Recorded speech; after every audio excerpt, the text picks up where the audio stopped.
Good morning students, welcome back to the e-learning platform of the GS College of Commerce Wardha.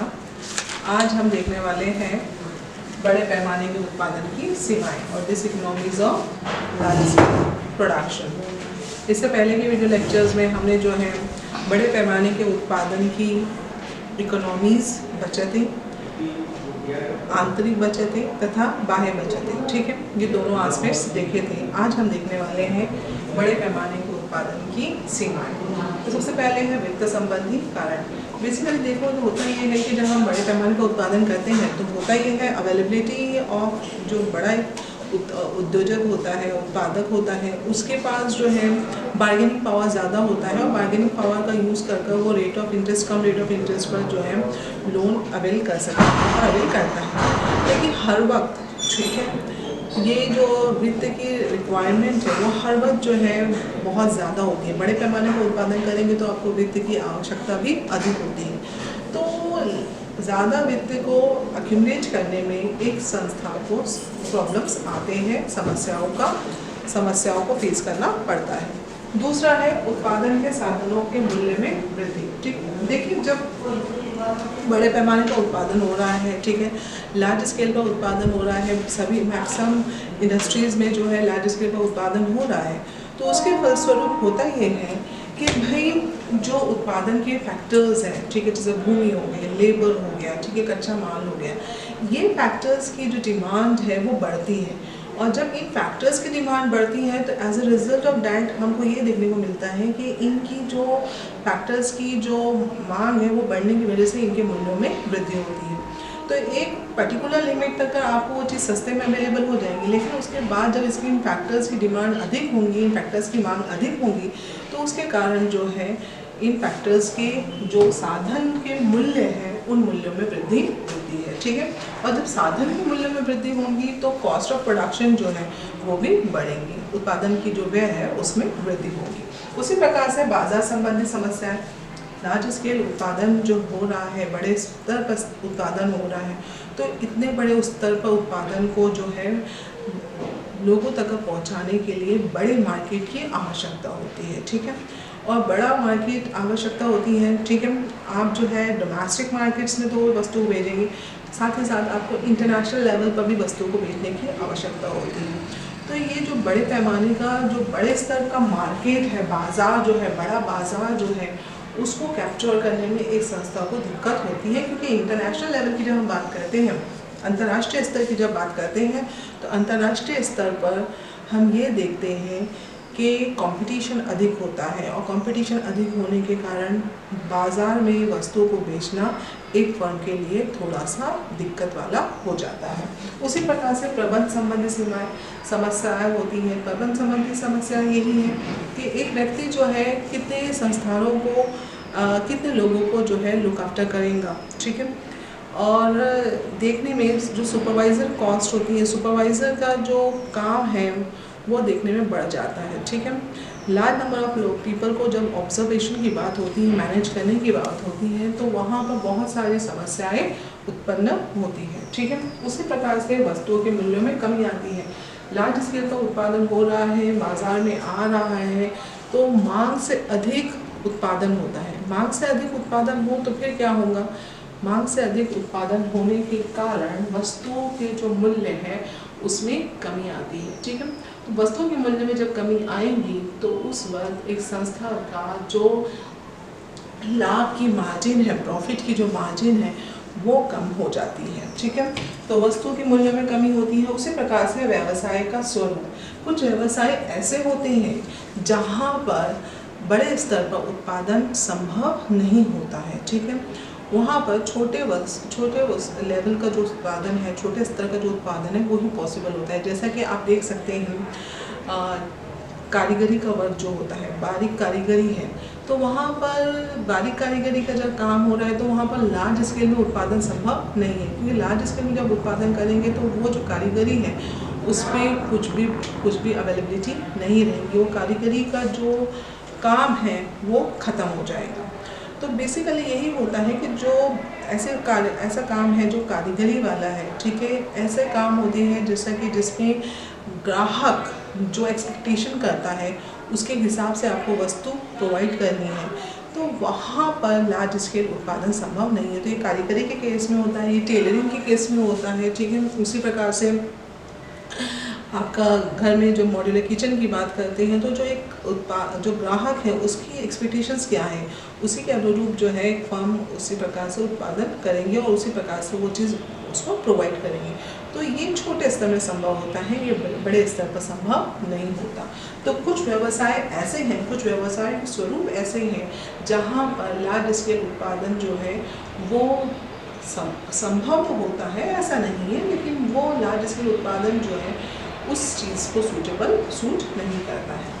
उसी प्रकार से वस्तुओं की प्रकृति, कुछ वस्तुएं भी ऐसी होती हैं जिनके लिए लार्ज स्केल का उत्पादन करना और साथ ही साथ उसको लंबे समय तक का रखना भी संभव नहीं होता है, ठीक है। जैसे कि आप वेजिटेबल्स की एग्जांपल ले लीजिए, आप वेजिटेबल्स को एक लंबे समय तक का नहीं रख सकते। उसी प्रकार से जो दूध है, उसी प्रकार से जो मीट है, ये ऐसे उत्पाद हैं जिनका उत्पादन बड़े स्तर पर पॉसिबल है, लेकिन उनको लंबे समय तक का अच्छा रखना वो पॉसिबल नहीं होता है।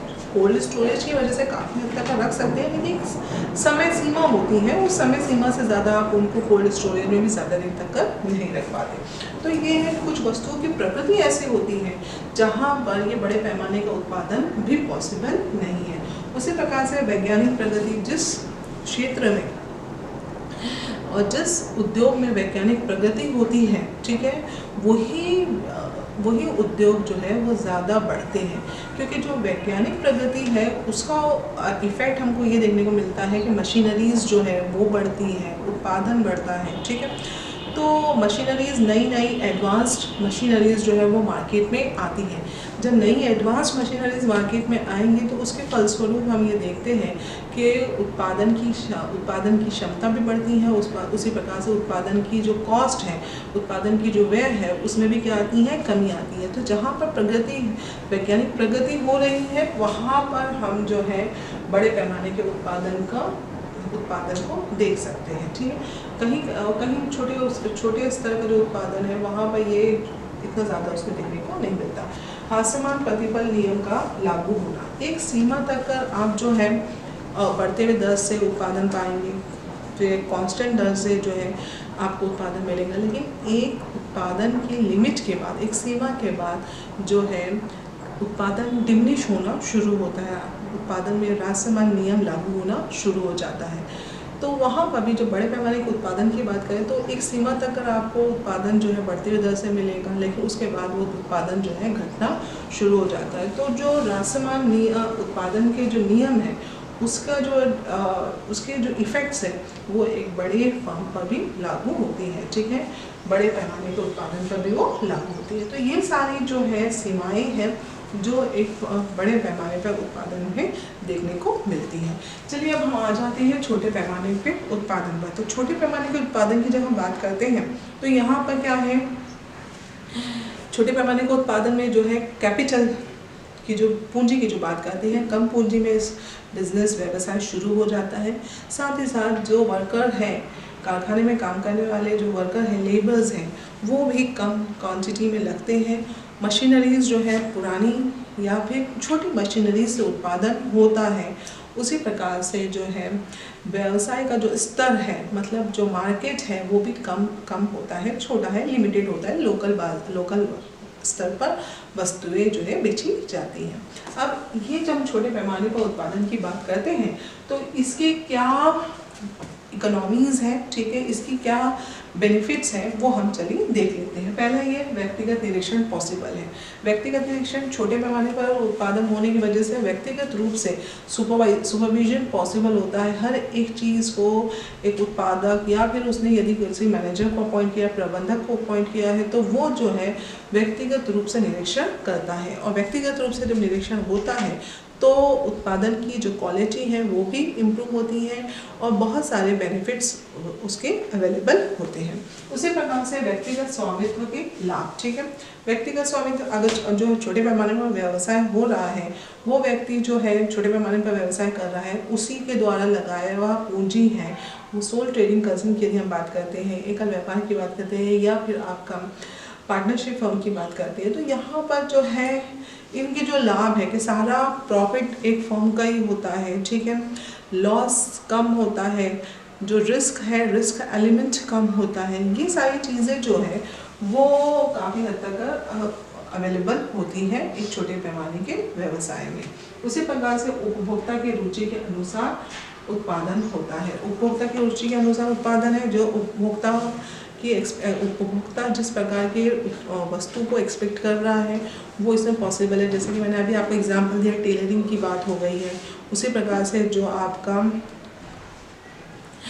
स्किल्स वाली बात होती है, बारीक बारीक जो स्किल्स जो है का उत्पादन किया जाता है और बारीक स्किल्स से जो है आपका उत्पादन हो रहा है या उत्पाद बनाए जा रहे हैं, तो वहाँ पर जो है ये उपभोक्ता की रुचि के अनुसार जो है वहाँ पर उत्पादन होता है। जैसा कि अभी मैंने आपसे कहा कि जो टेलरिंग का व्यवसाय है, ठीक है, उसी प्रकार से ब्यूटिशियन जो है उसका व्यवसाय है। उसी प्रकार से आपका जो है स्किल्स वाले वर्क होते हैं, ठीक है, वहाँ पर उपभोक्ता की रुचि के अनुसार उत्पादन संभव है। उसी प्रकार से कलात्मक वस्तुओं का निर्माण, कलात्मक स्किल्स है, ठीक है, बारीक बारीक काम करने की जो स्किल्स होती हैं तो वहाँ पर कलात्मक वस्तुएं आती हैं, ठीक है। तो छोटे पैमाने के उत्पादन में ये चीज़ संभव है। उत्पादकों और श्रमिकों में संघर्ष नहीं होता, ठीक है, ये बड़े पैमाने के उत्पादन में देखने को मिलता है, क्योंकि प्रबंधक और जो आपका ओनर है और साथ ही साथ जो आपके श्रमिक हैं, उन दोनों के बीच में वहाँ पर कोई डायरेक्ट कांटेक्ट नहीं रहता है और वहाँ पर कोई सीधा संबंध नहीं होने के कारण जो है श्रमिकों की बात जो है मैनेजमेंट तक नहीं पहुँचती, प्रबंधक तक नहीं पहुँचती और प्रबंधक तक वो बात नहीं पहुँचने की वजह से हम ये देखते हैं कि भाई वहाँ पर दोनों के बीच में विचारों को लेकर और साथ ही साथ फाइनेंशियल एस्पेक्ट्स को लेकर संघर्ष होता है। तो वो प्रॉब्लम यहाँ पर नहीं होता। उत्पादकों और श्रमिकों के बीच में संघर्ष जो है वो कम से कम होता है, ठीक है।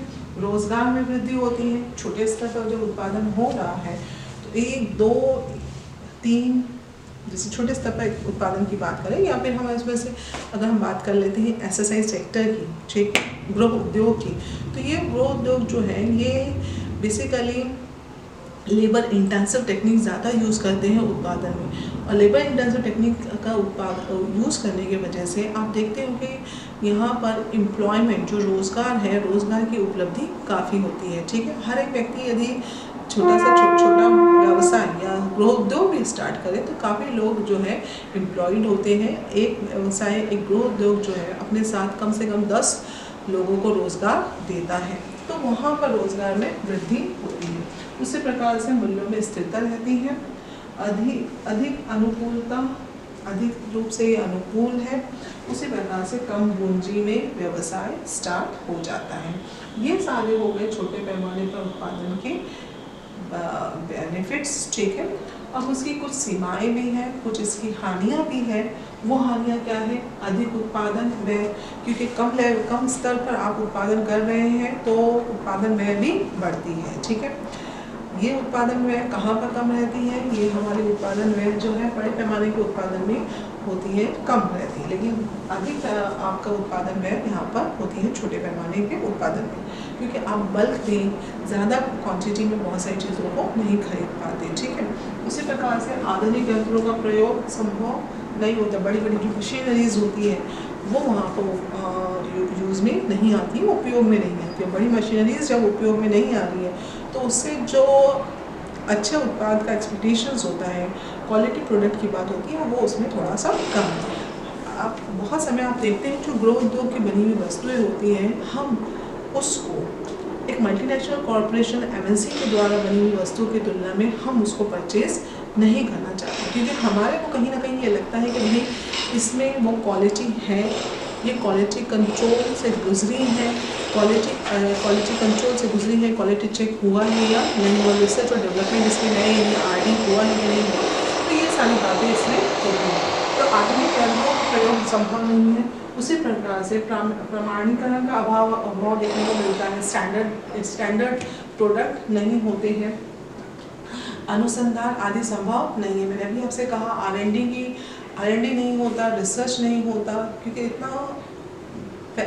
इतना जो है व्यवसाय में फंड नहीं है, व्यवसाय में जो है पैसा नहीं होता, तो इतना अनुसंधान भी वहाँ पर पॉसिबल नहीं है। अनुसंधान पॉसिबल नहीं है तो भाई उससे जो प्रोडक्ट की क्वालिटी है वो उस पर थोड़ा बहुत क्वेश्चन मार्क होता है। उसी प्रकार से पूंजी की समस्या होती है। छोटे उद्योगों में हमेशा पूंजी की समस्या होती है, क्योंकि बैंक के द्वारा यदि लोन लेने वाली बात की जाए तो बैंक इतनी आसानी से छोटे उद्योगों को लोन नहीं देता, ठीक है। उसी प्रकार से एक व्यक्ति विशेष यदि अपनी पूंजी लगा रहा है तो उसकी भी पूंजी लगाने की एक सीमा होती है, उससे ज़्यादा वो पूंजी नहीं लगा पाता, तो पूंजी की समस्या होती है। कुछ उद्योग ऐसे हैं जिनको बड़े पैमाने पर ही करना संभव होता है, जैसे कि इस्पात का बिजनेस ले लीजिए आप, लोहा और इस्पात वाली बात कर लीजिए। उसी प्रकार से आपका बैंकिंग की बिज़नेस की बात कर लीजिए, उसी प्रकार से आपकी इंश्योरेंस बिजनेस की बात कर लीजिए। तो ऐसे ही लोहे के उत्पाद की बात कर लीजिए, तो उत्पादन की बात करें तो ऐसे व्यवसाय हैं, कुछ व्यवसाय ऐसे हैं जिनको बड़े स्तर पर ही करना संभव है, छोटे स्तर पर वो संभव नहीं है। जैसे कि आपका कार के व्यवसाय की बात है, कार के उत्पादन की बात करें तो छोटे स्तर पर ये संभव नहीं है। तो कुछ व्यवसाय ऐसे होते हैं जिनको छोटे स्तर पर करना संभव नहीं होता है, ठीक है। तो आज हमने जो है इस वीडियो लेक्चर में क्या देखा है, हमने देखा है कि बड़े पैमाने के उत्पादन की क्या सीमाएं हैं। इससे पहले के वीडियो लेक्चर में हमने बड़े पैमाने के उत्पादन की बचतें आंतरिक तथा बाह्य दोनों देखी, आज सीमाएं देख ली। उसी प्रकार से छोटे पैमाने पर उत्पादन की जो बचतें हैं और अबचतें हैं वो दोनों आस्पेक्ट्स भी हमने देख लिए। तो इसके साथ ही हमारा ये चैप्टर कंप्लीट होता है और इस चैप्टर के साथ हमारा तीसरा यूनिट भी कंप्लीट होता है, ठीक है। इसके बाद हम जो है चौथा यूनिट स्टार्ट करेंगे। ओके, चलिए, थैंक यू।